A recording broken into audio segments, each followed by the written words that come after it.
उप मुख्य निर्वाचन पदाधिकारी रामप्रताप सिंह जादौन ने बताया कि प्रदेश में 4 नवंबर से 4 दिसंबर 2025 तक घर घर जाकर मतदाताओं से गणना प्रपत्र एन्यूमरेशन फॉर्म भरे जाएंगे। मतदाताओं को इस फॉर्म में अपनी पूरी जानकारी देनी होगी। इसके बाद 9 दिसंबर को प्रारूप मतदाता सूची प्रकाशित की जाएगी, जिसके साथ दावे और आपत्तियों की प्रक्रिया शुरू होगी, जो 31 जनवरी 2026 तक चलेगी।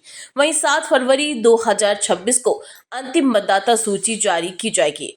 मुख्य निर्वाचन अधिकारी ने बताया कि प्रत्येक तहसील के लिए सहायक निर्वाचन पंजीकरण अधिकारी नियुक्त किए गए हैं, जबकि जिला मजिस्ट्रेट प्रथम अपील और मुख्य निर्वाचन पदाधिकारी द्वितीय अपील की सुनवाई करेंगे। इस प्रक्रिया में बीएलओ 3 बार मतदाताओं के घर जाएंगे, पुराने एसआईआर डेटा से मिलान करेंगे और मृत या स्थानांतरित मतदाताओं की पहचान करेंगे। हर मतदान केंद्र पर अधिकतम 1200 मतदाता ही होंगे। झुग्गी बस्तियों और नई कॉलोनियों में नए मतदान केंद्र बनाए जाएंगे। निर्वाचन आयोग ने कहा कि यह प्रक्रिया पारदर्शी, समावेशी और त्रुटि रहित मतदाता सूची सुनिश्चित करेगी। नहीं, उसमें क्या है, इन्यूमरेशन फॉर्म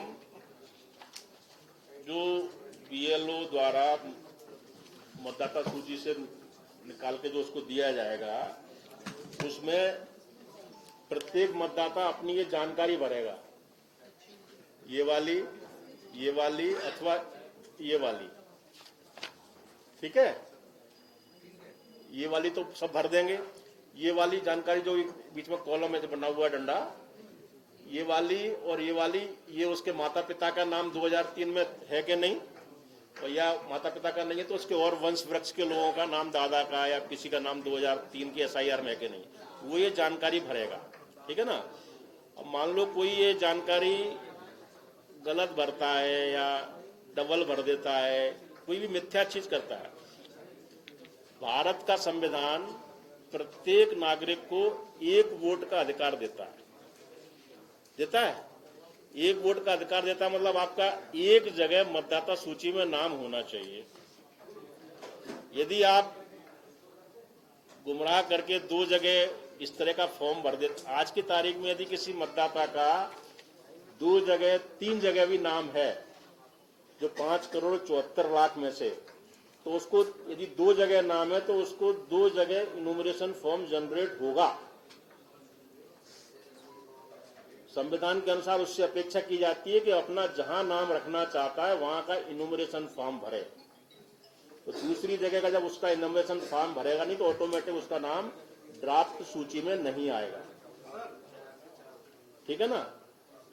तो वो रिप्रेजेंटेशन ऑफ पीपल एक्ट, यदि वो दोनों जगह नाम भरता है, दोनों जगह इन्यूमरेशन फॉर्म भर देता है और गलत काम करता है, उसके लिए वो रिप्रेजेंटेशन और पीपल एक्ट 1950 की धारा 31 का प्रावधान उस पर लागू होता है।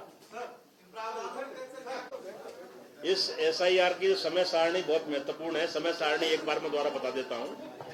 इस एसआईआर की प्रक्रिया 28 अक्टूबर से प्रारंभ हो गई है। 28 अक्टूबर से 3 नवंबर 2025 तक ये जितना भी मशीनरी है, बीएलओ, ईआरओ, डीओ, इनका प्रशिक्षण होगा और इन्यूमरेशन फॉर्म के छपने की कार्रवाई की जाएगी। 4 नवंबर 2025 से 4 दिसंबर 2025 तक जितने भी मतदाता हैं उनको इन्यूमरेशन फॉर्म बीएलओ द्वारा वितरित किए जाएंगे और उन इन्यूमरेशन फॉर्म को एकत्र किया जाएगा। उसके पश्चात 9 दिसंबर 2025 को प्रारूप मतदाता सूची का प्रकाशन होगा। उस प्रारूप मतदाता सूची पर कोई भी दावे और आपत्तियां 9 दिसंबर 25 से 8 जनवरी 2026 तक प्रस्तुत कर सकेगा। जिनके इन्यूमरेशन फॉर्म प्राप्त नहीं होंगे उनको नोटिस दिए जाएंगे और उन पर सुनवाई और उन्हें दस्तावेज प्रस्तुतिकरण का अवसर दिया जाकर उनके संबंध में विधिवत स्पीकिंग ऑर्डर संबंधित ईआरओ पास करेंगे। ये कार्रवाई 9 दिसंबर 2025 से 31 जनवरी 2026 तक की जाएगी।